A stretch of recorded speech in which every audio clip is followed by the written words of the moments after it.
बिस्मिल्लाहिर्रहमानिर्रहीम। अस्सलाम वालेकुम स्टूडेंट्स, मैं हूं हसान फरीद, आपका फिजिक्स टीचर। स्टूडेंट्स, आज का हमारा आर्टिकल है थ्री फेज एसी सप्लाई। इसमें हम लोग डिस्कस करेंगे कि सिंगल फेज और थ्री फेज एसी सप्लाई में क्या फ़र्क होता है और थ्री फेज एसी सप्लाई को क्या एडवांटेजेस हासिल हैं over single phase AC supply. तो आइए स्टार्ट करते हैं आज का लेक्चर। बच्चों, इससे पहले कि हम थ्री फेज एसी सप्लाई को डिटेल में डिस्कस करें, आइए ज़रा एक दफ़ा रिकॉल करते हैं कि हमने सिंगल फेज एसी सप्लाई जो पढ़ी थी उसमें हम लोगों ने क्या पढ़ा था चैप्टर नंबर 15 में। तो सिंगल फेज एसी सप्लाई एक ऐसा जनरेटर होता है जिसमें सिर्फ और सिर्फ एक कॉइल इस्तेमाल होता है। यही वजह है कि उसको हम सिंगल फेज कहते हैं। तो हमारे पास सिंगल फेज एसी सप्लाई में ये बात आपने याद रखनी है कि if N AC generator has one coil with a pair of slip rings, एक कॉइल होगा और कॉइल के तो दो सिरे होते हैं, तो दोनों सिरों पर एक एक जो है वो स्लिप रिंग होगा, यानी एक स्लिप रिंग का पेयर हुआ। Then it provides one phase या single phase AC at its output. और वो अल्टरनेटिंग करंट या अल्टरनेटिंग वोल्टेज जो सिंगल फेज एसी सप्लाई से आपको मिलती है, आपको मालूम है वो एक साइनोसाइडल कर्व की सूरत में होती है, लाइक दिस। ये है हमारे पास सिंगल फेज एसी। लेकिन आज हम पढ़ने जा रहे हैं थ्री फेज एसी सप्लाई, और थ्री फेज एसी सप्लाई के अंदर हमारे पास एक नहीं बल्कि तीन कॉइल्स होते हैं। यही वजह है कि हमने उसको नाम दिया है थ्री फेज एसी। तो तीन कॉइल वाला जनरेटर। थ्री फेज में जो हमारे पास तीनों कॉइल होंगे वो तीनों कॉइल एक दूसरे पर 120 डिग्री पर जो है वो इंक्लाइंड होते हैं। ठीक है, तो ये इंपॉर्टेंट बात याद रखिएगा कि हमारे पास थ्री फेज एसी सप्लाई में क्या होता है कि if N AC generator has three coils inclined at 120 degree, तीन कॉइल हो और तीनों 120 डिग्री पर हों। जैसे कि मैंने आपके सामने ये तीन कॉइल्स बनाए हैं, और अगर आप पहले और दूसरे कॉइल के दरमियान एंगल देखें तो वो 120 डिग्री है, दूसरे और तीसरे के दरमियान भी 120 डिग्री है, तीसरे और पहले के दरमियान भी 120 डिग्री है। तो तीन कॉइल जो है वो एक दूसरे के साथ 120 डिग्री बना रहे हैं यहाँ पर। तो फिर हमारे पास जो इसकी आउटपुट मिलेगी ना इस जनरेटर की, जिसमें तीन कॉइल होते हैं, तो वो आउटपुट कहलाएगी three phase AC. Then it provides three phase AC at its output. अब ये यकीनन हमारे पास ये तीन कॉइल्स हैं, हर कॉइल की जो आउटपुट है वो ऐसी साइनोसाइडल होती है। तो तीन जो कॉइल्स होंगे तीनों की आउटपुट जो है वो साइनोसाइडल होगी। तो वो आउटपुट फाइनली कैसी दिखेगी ये हम नेक्स्ट बोर्ड पर जाकर देखेंगे। अभी सिर्फ हम कंस्ट्रक्शन में पहले देख लें कि हमारे पास प्रिंसिपल इसका क्या है, ये किस असूल पर काम करता है। देखिए, तीन कॉइल हो या एक कॉइल हो, है तो जनरेटर ही। और जनरेटर का जो वर्किंग प्रिंसिपल हम लोगों ने चैप्टर नंबर 15 में पढ़ा था वो था इलेक्ट्रोमैग्नेटिक इंडक्शन।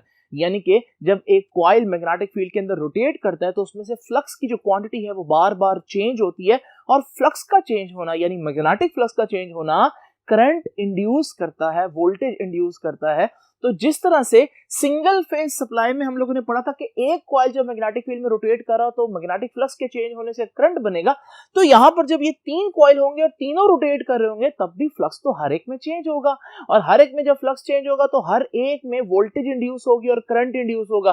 तो हर कॉइल जो है कुछ ना कुछ वोल्टेज देगा, कितनी देगा वो हम बाद में देखते हैं, लेकिन प्रिंसिपल आपको पता चल गया है कि ये वही प्रिंसिपल है जो हमारे पास सिंगल फेज एसी का था। Like single phase AC generators, it also works on the principle of Faraday's law of electromagnetic induction. ये भी उसी प्रिंसिपल पर काम करता है, Faraday's law of electromagnetic induction पर काम करता है।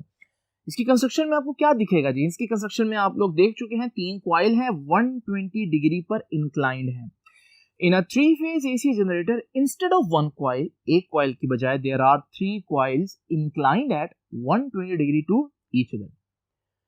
अगली बात बहुत अहम है, आपको मालूम है अगर मेरे पास एक सिंगल कॉइल हो, सिंगल फेज एसी जनरेटर का कॉइल जैसे होता है, तो उसके दो एंड्स होते हैं, ऐसे ही है ना, दो टर्मिनल्स होते हैं। तो जब दो टर्मिनल्स होंगे, दो एंड्स होंगे, तो हमारे पास दो कार्बन ब्रशेस जो है वो अटैच होंगे उसके साथ। तो यहां पर अब आप सोचें कि अगर एक कॉइल के दो सिरे होते हैं तो फिर तीन कॉइल के 6 सिरे होंगे, यानी कि 6 टर्मिनल्स होने चाहिए। तो 6 कार्बन ब्रशेस या 6 स्लिप रिंग्स होने चाहिए। लेकिन मजे की बात यह है कि अगर आप गौर करें तो हमने हर कॉइल का जो न्यूट्रल है उसको कॉमन कर दिया। जब हर कॉइल का न्यूट्रल कॉमन हो जाएगा तो आपकी इस पूरी कॉन्फ़िगरेशन में हालांकि 3 कॉइल होंगे, लेकिन जो टर्मिनल्स बन रहे होंगे वो 6 की बजाय सिर्फ 4 बन रहे होंगे, क्योंकि न्यूट्रल टर्मिनल जो है वो हमने सबका कॉमन कर दिया। तो 1 2 3 और ये 4, तो 4 टर्मिनल हमारे पास होंगे बजाय के 6 होते। तो 4 क्यों है 6 की बजाय, वो अब आपको पता चल गया क्योंकि हमने कॉमन कर दी न्यूट्रल लाइन। तो वो कहता है the machine instead of having 6 terminals, हालांकि दिमाग हमारा यही कह रहा है कि 6 टर्मिनल होंगे क्योंकि एक कॉइल के 2 टर्मिनल होते हैं, तो फिर 2 कॉइल्स के 4 होंगे तो 3 कॉइल्स के 6 होंगे। लेकिन हम कह रहे हैं कि यहां पर instead of having 6 terminal, 6 terminal होने की बजाय 2 for each pair of slip ring, क्योंकि हम कह रहे थे कि 6 होंगे। क्यों? क्योंकि हर पेयर ऑफ स्लिप रिंग के लिए 2 टर्मिनल्स होंगे, तो इस पेयर ऑफ स्लिप रिंग के लिए 2 हमारे पास टर्मिनल्स हैं, फिर इसके लिए भी 2 होंगे, इसके लिए भी 2 होंगे, तो 6 हो जाएंगे। लेकिन हम क्या कह रहे हैं, it has only 4 terminals because the starting point of all the 3 coil has a common.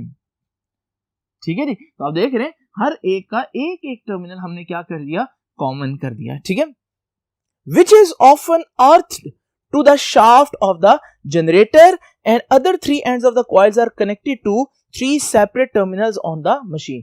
तो ये जो हमारे पास जो कॉमन टर्मिनल है इसको हम अर्थ कर देंगे, ये करंट को वापस ले जाएगा, और ये हमारे पास 3 आउटपुट टर्मिनल्स हैं। यानी कि आम जनरेटर से आप देखते हैं कि हमारे पास एक आउटपुट टर्मिनल होता है, लेकिन यहां हमारे पास 3 आउटपुट टर्मिनल होंगे क्योंकि हमारे पास 4 टर्मिनल्स टोटल थे, एक हम लोगों ने अर्थ कर दिया, तो हमारे पास 3 जो है वो टर्मिनल्स रह गए।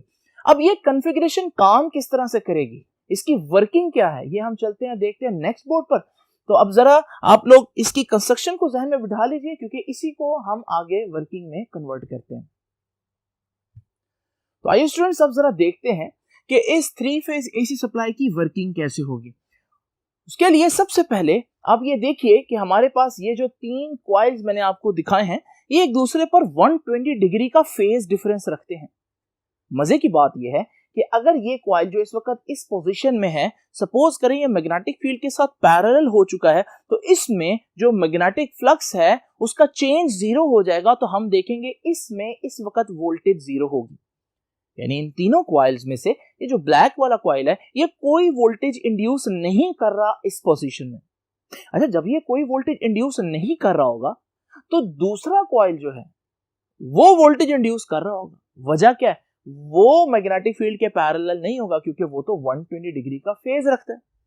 तो जिस लम्हे ये हमारे पास कोई वोल्टेज इंड्यूस नहीं कर रहा होगा, जब दूसरा कॉइल कुछ ना कुछ वोल्टेज इंड्यूस कर रहा होगा क्योंकि वो 120 डिग्री का फेज रखता है, और तीसरा कॉइल भी कुछ ना कुछ इंड्यूस कर रहा होगा क्योंकि वो उसके साथ 120 या पहले वाले के साथ 240, क्योंकि 120 प्लस 120 तो 240 का फेज डिफरेंस आ जाएगा।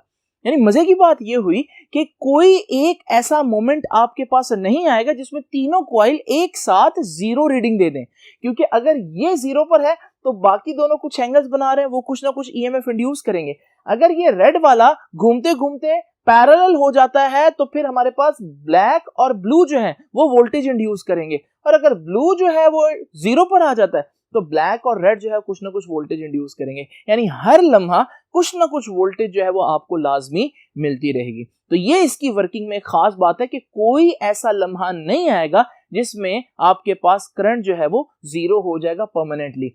अगर ये सिंगल फेज एसी होता तो सिंगल फेज एसी में आप लोग देखते हैं ये वो पॉइंट है जहां पर करंट जो है वो एक लम्हे के लिए 0 हो गया, ये वो पॉइंट है जहां पर करंट एक लम्हे के लिए 0 हो गया। तो हमारे पास ये जो पावर आपको मिलती है सिंगल फेज से, ये एक ऐसी पावर होती है जो एक लम्हे के लिए 0 पर पहुंचती है। लेकिन अगर आप यहां देखें तो क्योंकि 3 कॉइल है, अगर एक कॉइल 0 पावर दे रहा हो, 0 करंट दे रहा हो, 0 वोल्टेज दे रहा हो, तो बाकी कुछ ना कुछ तो दे रहे होंगे, जिसकी वजह से हमारे पास कुछ ना कुछ वैल्यू हमेशा वोल्टेज की मिलती रहेगी। आप इसको यूं तस्वर करें जैसे आपके मोहल्ले में एक चौकीदार है जो कि 24 घंटे के लिए आपके पास है। जब वो 24 घंटे के लिए आपके पास होगा तो आप लोग जानते हैं कि कभी ना कभी तो उसने सोना है, तो उस लम्हे आपको बहुत ज्यादा खतरा होगा। लेकिन जरा इमेजिन करें अगर एक की बजाय 3 चौकीदार हों और वो तीनों अपनी शिफ्ट्स बना लें और वो वक्फे वक्फे से सोएं और वक्फे वक्फे से जागें, तो जब हमारे पास एक चौकीदार सो रहा होगा तो बाकी दो में से दोनों बाकी जाग रहे होंगे, दोनों चुस्त होंगे, और अगर दूसरे दोनों में से कोई एक सो जाए तो फिर भी हमारे पास 2 लोग ऐसे होंगे जो जाग रहे होंगे, तो आपको हर वक्त सिक्योरिटी मिलती रहेगी। ये फायदा होता है एक से भले 3 है। तो हमारे पास अब इस वर्किंग को हम पढ़ते हैं। When the combination of three coils rotate in the magnetic field, each coil generates an alternating voltage across its own pair of slip ring. तो आप यूं समझे कि जैसे ये 3 फेज एसी सप्लाई जो है ये असल में एक जनरेटर नहीं है बल्कि ये 3 जनरेटर है। हकीकत में एक जनरेटर है, लेकिन आप इसकी वर्किंग को समझने के लिए, क्योंकि इसमें 3 कॉइल्स आ रहे हैं, आप थोड़ी देर के लिए सपोज कर लें कि ये एक नहीं बल्कि 3 जनरेटर्स हैं जिनमें 3 अलग-अलग कॉइल है और हर कॉइल मैग्नेटिक फील्ड में रोटेट कर रहा है। और हर कॉइल जब मैग्नेटिक फील्ड में रोटेट कर रहा होगा तो हर एक अपनी ईएमएफ इंड्यूस कर रहा होगा और वो साइनोसॉइडल वोल्टेज होगी। और आप देख रहे हैं ये हर एक हमारे पास ईएमएफ इंड्यूस कर रहा है। एक जो कॉइल है उसकी ईएमएफ को मैं फेज 1 कह देता हूं, दूसरे को मैं फेज 2 कह देता हूं, तीसरे को मैं फेज 3 कह देता हूं। और आप देख रहे हैं कि सारी साइन वेव्स एक साथ एक दूसरे के ऊपर तले क्यों नहीं आ रही, ऐसे क्यों नहीं आ रही?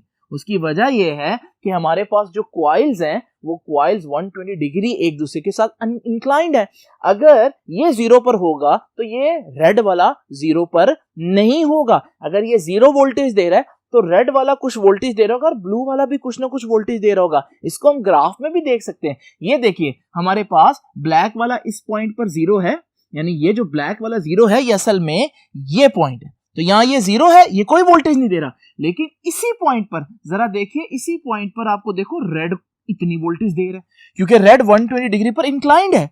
और इसी पॉइंट पर अगर आप देखें तो ब्लू भी आपको कुछ ना कुछ वोल्टेज दे रहा है क्योंकि ब्लू भी पैरेलल नहीं है, वो 240 डिग्री इंक्लाइंड है ब्लैक के साथ। तो इसका मतलब जिस लम्हे ब्लैक 0 पर आया, रेड और ब्लू की कुछ ना कुछ वैल्यू थी। आगे मजे की बात देखें, कुछ थोड़ी देर के बाद रेड जो है वो 0 पर आ जाएगा। देखें रेड 0 पर आ गया, लेकिन जब रेड 0 पर आएगा तो उस लम्हे ब्लैक की कुछ ना कुछ वैल्यू है और उस लम्हे ब्लू की भी कुछ ना कुछ वैल्यू है। फिर थोड़ी देर बाद ब्लू 0 पर आ जाएगा। जब ब्लू 0 पर आया तो उस लम्हे ब्लैक वाला कॉइल कुछ ना कुछ रीडिंग दे रहा है और रेड वाला कॉइल भी कुछ ना कुछ रीडिंग दे रहा है, यानी कि आपको मुसलसल कुछ ना कुछ रीडिंग मिलती जाएगी। ऐसा कोई लम्हा नहीं आएगा सिंगल फेज की तरह जहां पर एक लम्हे के लिए मोमेंटरली इंस्टेंटेनियसली करंट या वोल्टेज या पावर 0 हो जाए। मुसलसल पावर मिलती रहेगी। 10 3 ऑल्टरनेटिंग वोल्टेजेस आर जनरेटेड। ठीक है, तो वो तो हम लोगों ने देख लिया। 3 साइनोसॉइडल वेव्स होंगी। ठीक है, the phase difference between these voltages 120 degree, और वो एक दूसरे के साथ बिल्कुल मैच नहीं कर रही होंगी। ऐसा नहीं है कि सारी एक वक्त में 0 हो जाए, सारी एक वक्त में मैक्सिमम हो जाए। इससे हमें क्या फायदा? अगर मैं 3 चौकीदार रख लूं और तीनों रात को तीनों इकट्ठे सो जाए और दिन को सारे इकट्ठे ड्यूटी दे, अब ड्यूटी भी सारे दे रहे हैं, ठीक है, सो भी उतना ही रहे जितना उनको अलाउ किया, लेकिन इस सारे सिस्टम का फायदा क्या है? रात को इनसिक्योरिटी तो वही की वही हुई ना। तो असल मकसद क्या है 3 चौकीदार रखने का? वो ये नहीं है कि वो एक साथ जागे एक साथ सोए, वो है ये कि जब एक सो रहा हो तो दूसरे तो जागते रहे। तो यहां पर भी ऐसा ही है। तो अगर मैं यूं वोल्टेजेस कर देता, उनमें कोई फेज डिफरेंस ना होता तो फिर क्या होता? सारी एक टाइम 0 हो जाती। जब सारी एक लम्हे पर 0 हो जाती तो फिर तो ये सिंगल फेज वाला काम हो गया, क्योंकि सिंगल फेज में एक लम्हा ऐसा आता है जहां करंट 0 हो जाता है। तो आपने 3 फेज ले लिए, फिर भी एक लम्हा ऐसा आ रहा है जहां करंट 0 हो रहा है, इसका क्या फायदा? इसलिए हम क्या रखेंगे, हम उनमें थोड़ा सा डिफरेंस रखेंगे, जैसे कि मैंने यहां पर आपके सामने रखा है। और जब ये डिफरेंस रखना है तो कैसे रखेंगे? तो असल में ये डिफरेंस हम कहां रखेंगे? असल में ये डिफरेंस हम अपने क्वाइल्स में रखेंगे। तो जब क्वाइल्स में एंगल का डिफरेंस होगा तो डेफिनेटली उनकी वोल्टेजेस में फेज डिफरेंस आ जाएगा, जैसे कि आप लोग देख रहे हैं। ये चौकीदार वाली मिसाल जो है ना, इससे आपको ये सारी बात समझ में आ सकती है। ठीक है, अब जरा देखिए, वो कहता है कि 3 alternating voltages are generated, the phase difference between these voltages 120 degree. वो तो मैंने आपको बता दिया फेज डिफरेंस वोल्टेज के बाद 120 डिग्री क्यों है? क्योंकि कॉइल्स के दरमियान एंगल 120 डिग्री है। ठीक है, इट मींस यहां से हमें पता चलता है that when voltage across the first pair of slip ring is 0, यानी ये वाला पॉइंट, या फिर ग्राफ पे ये वाला पॉइंट, जब वोल्टेज 0 होगी तो क्या होगा? क्यों 0 होगी? That is having a phase of 0, क्योंकि उसका फेज 0 हो गया। जब वोल्टेज या उसका फेज 0 हो जाएगा तो क्या होगा? The voltage across the second pair of slip ring would not be 0. तो उस वक्त जो सेकंड पेयर है, यानी ये 0 हो गया, लेकिन सेकंड पेयर कुछ ना कुछ वोल्टेज दे रहा है, इवन थर्ड पेयर भी कुछ ना कुछ वोल्टेज दे रहा है। वजह क्या है? वजह सुन लीजिए, would not be 0 but it will have a phase of 120 degree, क्योंकि उसका फेज 120 डिग्री है, क्योंकि जब ये 0 फेज रखता है तो वो 120 डिग्री पर उसमें फ्लक्स चेंज हो रहा होगा। Similarly, at this instant, the voltage generated across the third pair will have a phase of 240. तो अगर हमारे पास ये इस वक्त हमारे पास कुछ वोल्टेज दे रहा है, तो ये वाला जो तीसरा कॉइल है वो भी कुछ ना कुछ वोल्टेज दे रहा होगा। क्यों? क्योंकि उसका पहले कॉइल के साथ 240 डिग्री बन रहा है, ठीक है ना, ये 120 ये 120 ये, तो हमारे पास 240 हो जाएगा टोटल। तो ये तो हमें पता चल गया कि एक बहुत इंपॉर्टेंट बात कि 3 फेज एसी सप्लाई कभी सोता नहीं है, यानी कभी वो पावर देना बंद नहीं करता, 3 चौकीदारों की तरह, ठीक है। अब जरा देखिए अगली बात बहुत इंपॉर्टेंट है और ये भी बहुत बड़ा फायदा है, ठीक है। आमतौर पर जो आपका सिंगल फेज मीटर होता है वो आपको 230 के करीब वोल्ट दे सकता है, ठीक है, लेकिन ये जो हमारे पास 3 फेज सप्लाई है ये आपको 230 वोल्ट तो देता है, लेकिन 230 वोल्ट के साथ साथ ये आपको 400 वोल्ट भी दे सकता है। लेकिन वो कहां मिलेंगे स्टूडेंट्स? यहां पर हमें ये 3 टर्मिनल्स ए, बी और सी नजर आ रहे हैं, ये 3 पॉजिटिव टर्मिनल आप समझ लें, ठीक है, और ये जो डी है ये नेगेटिव टर्मिनल है। अब आप लोग सर्किट कंप्लीट करने के लिए क्या करते हैं, पॉजिटिव टर्मिनल नेगेटिव टर्मिनल को जोड़ते हैं। तो यहाँ पर ये जो डी है ना, इसको मैंने 0 वोल्ट कह दिया, ये देखिए मैंने इसको नीचे यहाँ पर बना दिया 0 वोल्ट के तौर पर, ठीक है। तो मजीद कंफ्यूजन ना हो तो मैं 0 वोल्ट लिख देता हूँ। अगर आप चाहते हैं कि आपका जो 3 फेज एसी जनरेटर है वो आपको 230 वोल्ट ही देता रहे, ठीक है, तो वो 230 वोल्ट कब देगा? अगर आप ए, बी और सी में से किसी एक को डी के साथ कनेक्ट करेंगे, ठीक है, यानी नेगेटिव टर्मिनल के तौर पर डी को लेंगे और पॉजिटिव टर्मिनल के तौर पर ए, बी या सी में से किसी एक को लेंगे। जरा इमेजिन करें, मैंने ए को और डी को 2 टर्मिनल्स के तौर पर ले लिया, तो ये देखें ये ए है, ये कनेक्शन शो करा, और ये डी था ना, तो ये डी है। तो ए और डी के दरमियान अगर मैंने कनेक्शन लगाया तो देखो कितने वोल्ट्स आ रहे हैं, ये रेड में लिखा हुआ 230 वोल्ट, यानी पॉइंट ए और पॉइंट डी के दरमियान मुझे 230 वोल्ट मिलेंगे। अच्छा, इसी तरह से अगर मैं बी और डी, ये बी है और ये नीचे डी है, और बी और डी के दरमियान भी अगर आप देखेंगे तो ये देखें 230 वोल्ट्स आ रहे हैं। इसी तरह से सी और डी, ठीक है, ये डी नीचे लिया हुआ ना 0 वोल्ट, तो सी और डी के दरमियान भी अगर आप देखेंगे तो ये देखिए जी ब्लैक में ये 230 वोल्ट्स लिखे हुए, यानी ए, बी और सी को अगर मैं डी टर्मिनल के साथ कनेक्ट करूंगा, इनमें से किसी एक को डी के साथ कनेक्ट करूंगा तो 230 वोल्ट मिलेंगे। लेकिन अगर मैंने ए, बी और सी को आपस में कनेक्ट कर दिया, यानी ए को बी के साथ या बी को सी के साथ या सी को ए के साथ, तो फिर हमारे पास जो वोल्ट्स मिलेंगे वो 400 वोल्ट मिलेगा। मिसाल के तौर पर ये देखें, ये ए है, ये बी है, तो मैं इनको आपस में कनेक्ट कर रहा हूं, ए ऐसे, तो ये देख रहे हैं आप लोग, ये जो मैंने ए और बी को कनेक्ट किया इसमें मुझे 400 वोल्ट्स मिलेंगे, ठीक है। इसी तरह से अगर मैं बी, ए और सी को कनेक्ट कर दूं तब भी मुझे 400 वोल्ट्स मिलेंगे, देख रहे हैं आप लोग 400। इसी तरह अगर मैं बी और डी को कनेक्ट कर दूं तब भी आप देख रहे हैं मुझे 400 वोल्ट मिलेंगे। तो यहां से हम लोगों ने क्या सीखा कि आपको 230 वोल्ट भी मिल सकते हैं और 400 वोल्ट भी मिल सकते हैं, डिपेंड करता है आप कनेक्शन किन 2 पॉइंट्स के दरमियान लेते हैं। अगर आप ए, बी और सी को डी के साथ कनेक्ट करते हैं इंडिविजुअली तो फिर आपको 230 वोल्ट, लेकिन अगर आपने ए, बी और सी को आपस में कनेक्ट करते हैं तो फिर हमारे पास 400 वोल्ट मिलते हैं, ठीक है। तो वर्किंग में दूसरी बात जो मैंने लिखी वो ये है, the voltage across each of lines connected to terminals A, B, C and neutral line यानी D is 230 volt, यानी A, B और C को में से किसी एक को न्यूट्रल लाइन के साथ कनेक्ट करेंगे तो 230 वोल्ट मिलेंगे। Because of 120 degree phase shift, the voltage across any 2 lines is about 400 volt।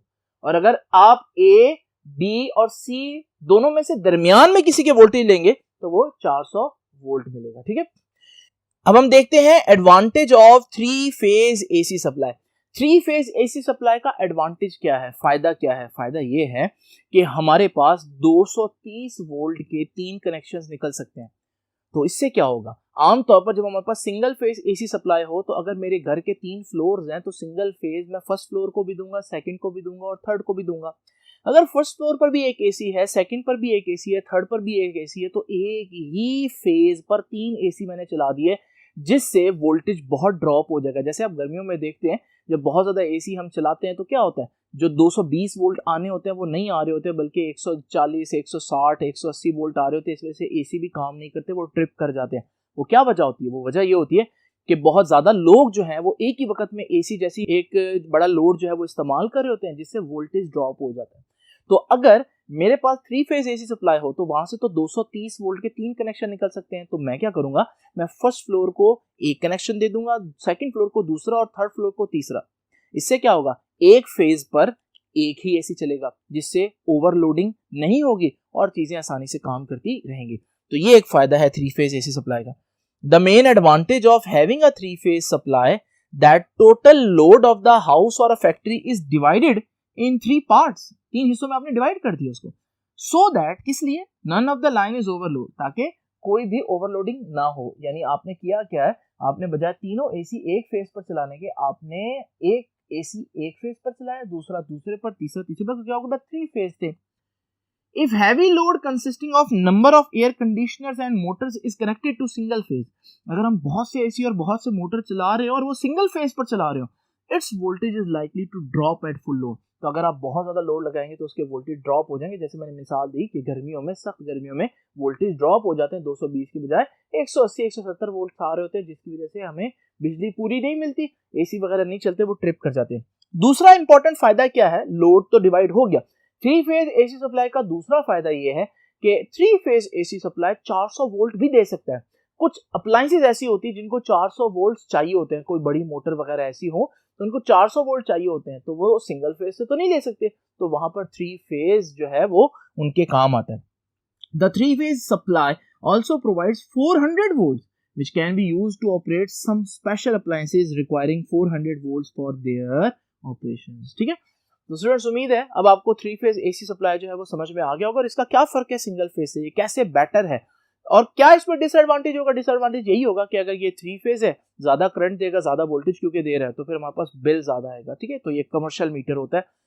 तो स्टूडेंट्स आपसे इंशाल्लाह मुलाकात होगी नेक्स्ट लेक्चर में, तब तक के लिए अल्लाह हाफिज।